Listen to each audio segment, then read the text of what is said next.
150 വർഷത്തിലേറെ പഴക്കവും അതിലേറെ പാരമ്പര്യവുമുള്ള ഡൽഹിയിലെ മുസ്ലിം പള്ളി പൊളിക്കാനുള്ള നീക്കവുമായി ഡൽഹി നഗരസഭ കൗൺസിൽ രംഗത്തെത്തിയിരിക്കുകയാണ്. ഡൽഹി സെക്രട്ടേറിയറ്റിനടുത്തുള്ള സുനേരി ബാഗ് മസ്ജിദ് പൊളിക്കാനാണ് നീക്കം നടക്കുന്നത്.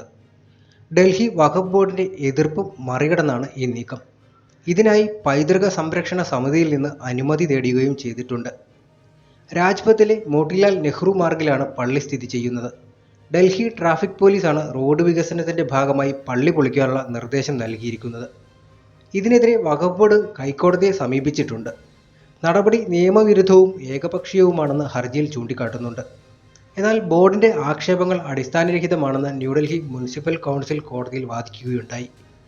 കൗൺസിൽ വാദം അംഗീകരിച്ച് കഴിഞ്ഞ ഡിസംബർ 18-ന് വഖഫ് ബോർഡിന്റെ ഹർജി തള്ളുകയായിരുന്നു. ഇരു കക്ഷികളും സംയുക്തമായി ഒരു പരിശോധന നടത്തുന്നതുവരെ പള്ളിയിൽ തൽസ്ഥിതി തുടരാൻ കഴിഞ്ഞ ജൂലൈയിൽ ഡൽഹി ഹൈക്കോടതി ആവശ്യപ്പെട്ടിരുന്നു. എന്നാൽ ഇതിനുശേഷം സംയുക്ത പരിശോധന നടക്കുകയും മേഖലയിൽ ഗതാഗതം കൂടുതൽ സുഗമമാക്കുന്നതിന് പള്ളി പൊളിക്കൽ അത്യാവശ്യമാണെന്ന് കണ്ടെത്തിയതാണെന്നും നഗരസഭാ കൗൺസിൽ കോടതിയിൽ വാദിക്കുകയുണ്ടായി. പിന്നീട് നഗരത്തിലെ നിരവധി വഖഫ് സ്വത്തുകൾ ഡൽഹി നഗരസഭ ഇത്തരത്തിൽ തകർക്കുകയാണെന്ന് വഖഫ് ബോർഡ് ചൂണ്ടിക്കാട്ടുന്നുണ്ട്. അധികാരം ദുർവിനിയോഗം ചെയ്ത് നടത്തുന്ന നിയമവിരുദ്ധ നടപടികളാണിതെന്നും ഹർജിയിൽ കുറ്റപ്പെടുത്തുന്നുണ്ട്. യഥാർത്ഥത്തിൽ ഇന്ത്യയുടെ പൗരാണിക പ്രൗഢി വിളിച്ചോതുന്നതിൽ മുഖ്യ സ്ഥാനം ഡൽഹിയിലെ മുസ്ലിം വിഭാഗത്തിനും പള്ളികൾക്കും ചരിത്ര സ്മാരകങ്ങൾക്കും അവകാശപ്പെടാനുണ്ട്. ഒരു രാജ്യത്തിന്റെ നഗരവികസനം പുതുമയുടെ രാഷ്ട്രീയത്തെക്കുറിച്ച് മാത്രമല്ല സംസാരിക്കേണ്ടത് എന്നുള്ളത് ഊന്നി പറയുകയാണ് അതിലൂടെ. അതിനപ്പുറം സംരക്ഷിച്ചു നിലനിർത്തേണ്ട ആ രാജ്യത്തിലെ പൈതൃക സമ്പത്തുകളെക്കുറിച്ച് കൂടിയാണ് ചർച്ചയാകുന്നത്. മികവുറ്റ ഇസ്ലാമിക മുദ്രകൾ അവതരിപ്പിച്ച് ലോക മുസ്ലിം നഗരങ്ങളെപ്പോലും അതിശയിപ്പിച്ച ഇന്ത്യയിലെ പ്രധാന നഗരസമുച്ചയമാണ് ഡൽഹി. മുസ്ലിം ഭരണം അഭിവൃദ്ധിപ്പെടുത്തിയ ചരിത്രത്തിലെ പ്രധാന പ്രദേശങ്ങളിലൊന്ന്. മാറിവന്ന പ്രസ്തുത ഭരണ സംവിധാനങ്ങളിലൂടെ ഡൽഹി കൂടുതൽ സുന്ദരിയായി മാറുകയായിരുന്നു. മധ്യേഷ്യൻ സംസ്കാരങ്ങളുടെ മൂർത്തരൂപങ്ങളെ ഇന്ത്യൻ ഉപഭൂഖണ്ഡം അനുഭവിക്കാൻ ആരംഭിച്ചതു മുതൽ Indo Persian, Indo Islamic, Indo Turkish, Indo Iran എന്നീ വിവിധ പേരുകളിൽ ഇന്ത്യൻ ചരിത്രരേഖകൾ അവയെ വായിക്കാൻ തുടങ്ങുകയുണ്ടായി. ഇന്നത്തെ ഡൽഹി ഇന്ത്യയിലെ തന്നെ ചരിത്ര സ്മാരകങ്ങൾ നിറഞ്ഞു നിൽക്കുന്ന മെട്രോ സിറ്റികളിൽ പ്രധാനപ്പെട്ടതാണ്. കുത്തബ് മീനാർ പണി കഴിപ്പിച്ച മൊഹ്റലി, ഷാജഹാന്റെ പുരാന ഡൽഹി, അലാവുദ്ദീൻ ഖിൽജിയുടെ സീരി നഗരം, സിയാഹുദ്ദീൻ തുഗ്ലക്കാബാദ്, ഫിറോസ് ഷായുടെ ഫിറോസ് ഷാ കൊട്ല തുടങ്ങി ഒട്ടനവധി മുസ്ലിം ഭരണങ്ങളുടെ നേർചിത്രം പറഞ്ഞു തരുന്നുണ്ട് ഡൽഹി പുരാതന എന്ന ഇസ്ലാമിക നഗരം. ഡൽഹിയിലെ ചില സ്ഥലപ്പേരുകളെങ്കിലും പഴയ പേരുകളിലാണ് ഇന്നും അറിയപ്പെടുന്നത്. പ്രമുഖ സൂഫി വര്യനായ നിസാമുദ്ദീൻ ഔലിയയുടെ പേരിൽ അറിയപ്പെടുന്ന നിസാമുദ്ദീൻ റെയിൽവേ സ്റ്റേഷൻ ഡൽഹിയിലെ എന്നല്ല ഇന്ത്യയിലെ തന്നെ പ്രസിദ്ധമാണ്.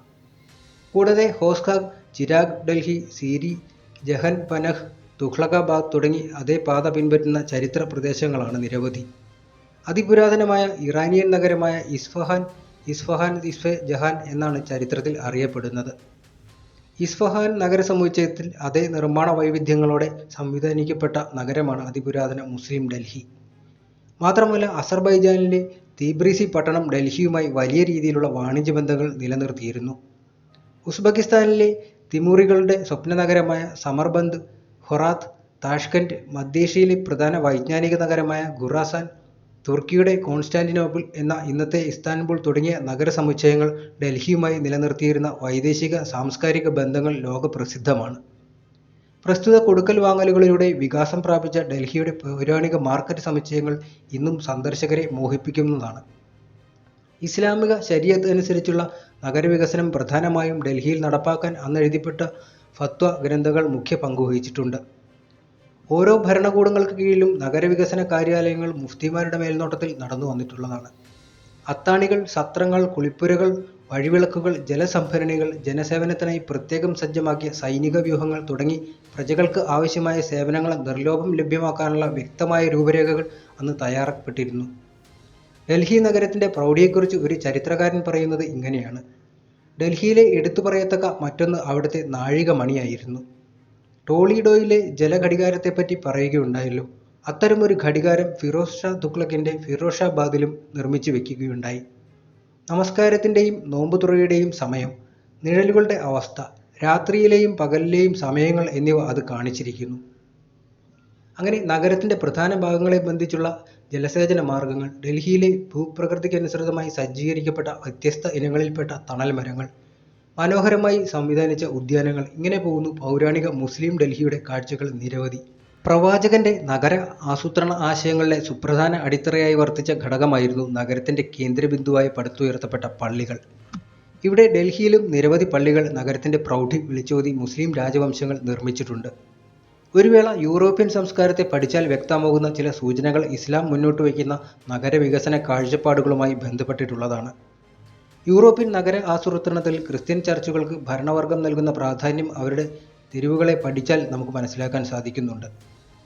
ചർച്ചുകൾ പ്രധാന തെരുവിന്റെ അല്ലെങ്കിൽ പട്ടണത്തിന്റെ ഉയർന്ന പ്രദേശത്തോ അല്ലെങ്കിൽ ഒത്ത നടുക്ക് തന്നെയോ കെട്ടിയുയർത്തി മനോഹരമാക്കിയിരിക്കും.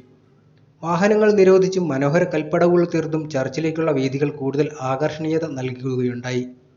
സഞ്ചാരികൾക്ക് ആത്മീയ അന്തരീക്ഷം സമ്മാനിക്കാൻ ശ്രദ്ധിക്കുന്നവരാണ് ഇന്നത്തെ പാശ്ചാത്യ സമൂഹം.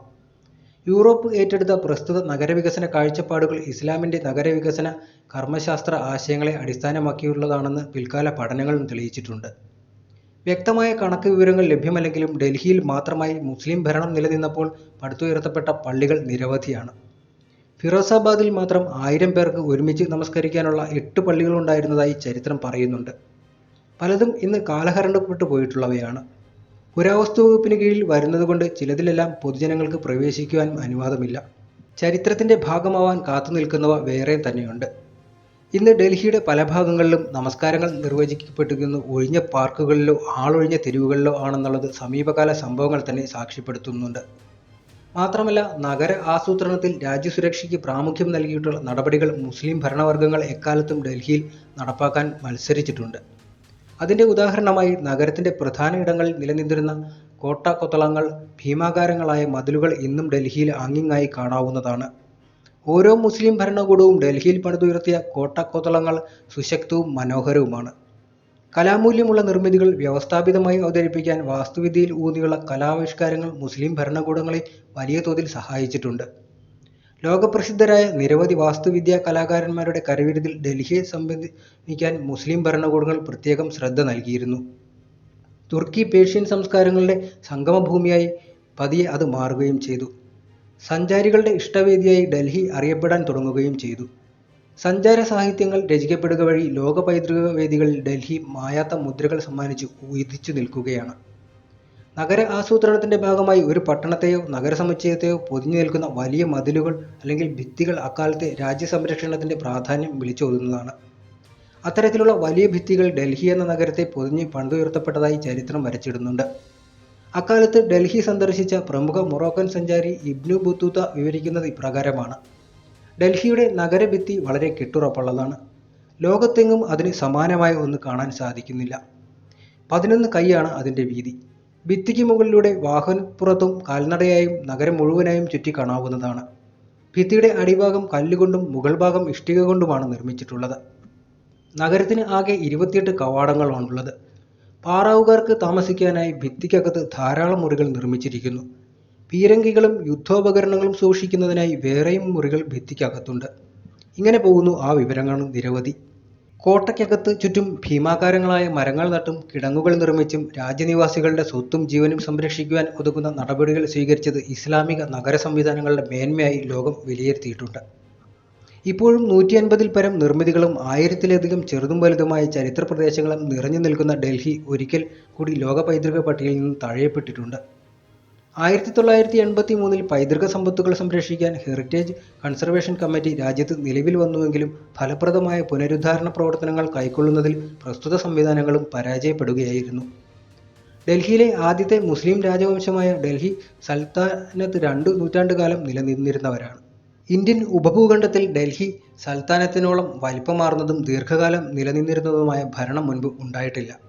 ഡൽഹി സുൽത്താൻമാരാണ് ഡൽഹി നഗരം ആസൂത്രണം ചെയ്തതെങ്കിൽ മുഗൾ വാസ്തുവിദ്യാ രീതിയിൽ അതിനെ രൂപകൽപ്പന ചെയ്തത് ലോകത്തെ വിസ്മയിപ്പിച്ച് മുഗൾ സുൽത്താൻമാരായിരുന്നു. ഹിന്ദു സംസ്കാരത്തെ അങ്ങേയറ്റം ബഹുമാനിച്ച മുസ്ലിം രാജവംശങ്ങൾ കലാപരമായ ഹൈന്ദവ ശാസ്ത്രശാഖകളെ നിലനിർത്തി കൂടുതൽ ഉദാത്തമായ നയസമീപനങ്ങൾ കൈക്കൊണ്ടിരുന്നു. എന്നാൽ ഇന്നലകളുടെ ചരിത്രം അന്വേഷിക്കുന്നവരല്ല ഡൽഹിയിലെ കാവൽക്കാരായി നിലനിന്നു പോരുന്നത്.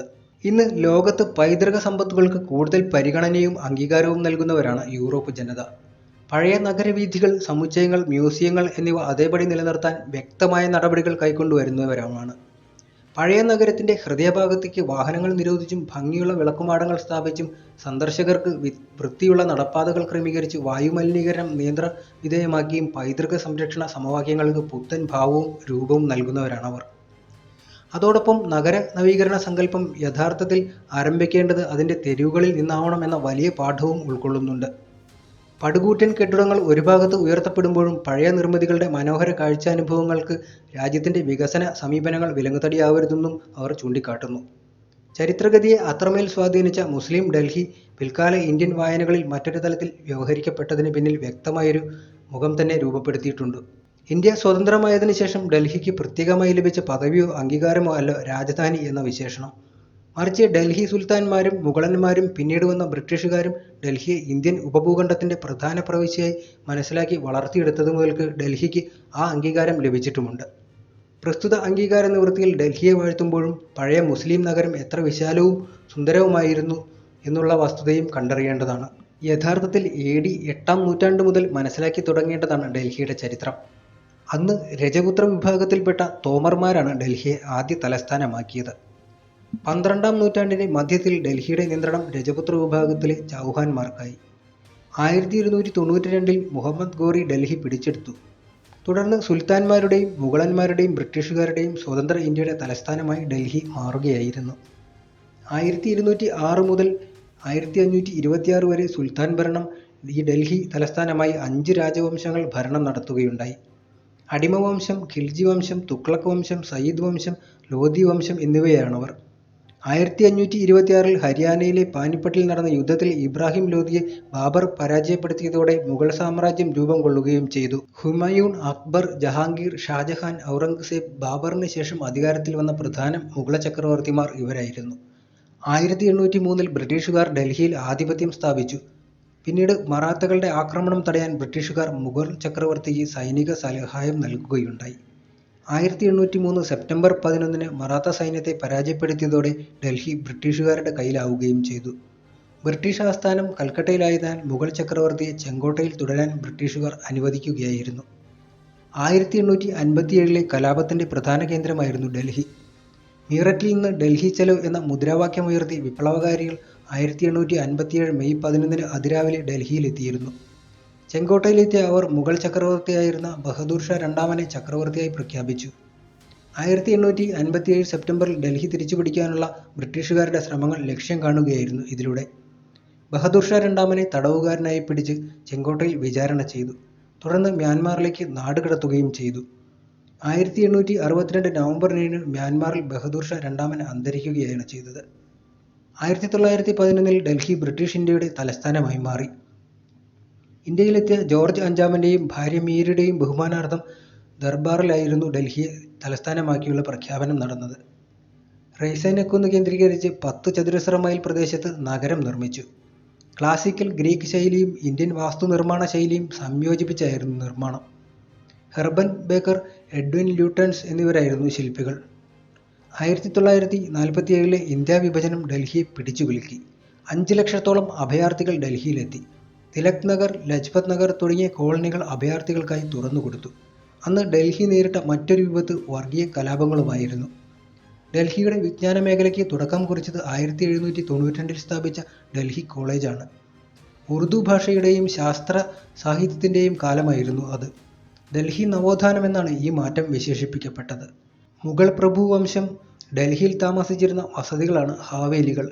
19-ാം നൂറ്റാണ്ട് വരെ 100ഓളം ഹാവേലികൾ ഡൽഹിയിലുണ്ടായിരുന്നു. നൂറ്റാണ്ടുകൾ പഴക്കമുള്ള ഹാവേലികളുടെ സംരക്ഷണം ഇപ്പോൾ പുരാവസ്തു വകുപ്പും ഏറ്റെടുത്തിരിക്കുകയാണ്. അങ്ങനെ നിരവധി ചരിത്രങ്ങൾ പറയാനുള്ള ഡൽഹിയിൽ വീണ്ടും ഒരു ചരിത്രപ്രസിദ്ധമായ മുസ്ലിം പള്ളിക്ക് കൂടി പൂട്ടുവീഴുന്നു എന്നുള്ള വാർത്തയാണ് ഇപ്പോഴും പുറത്തുവരുന്നത്.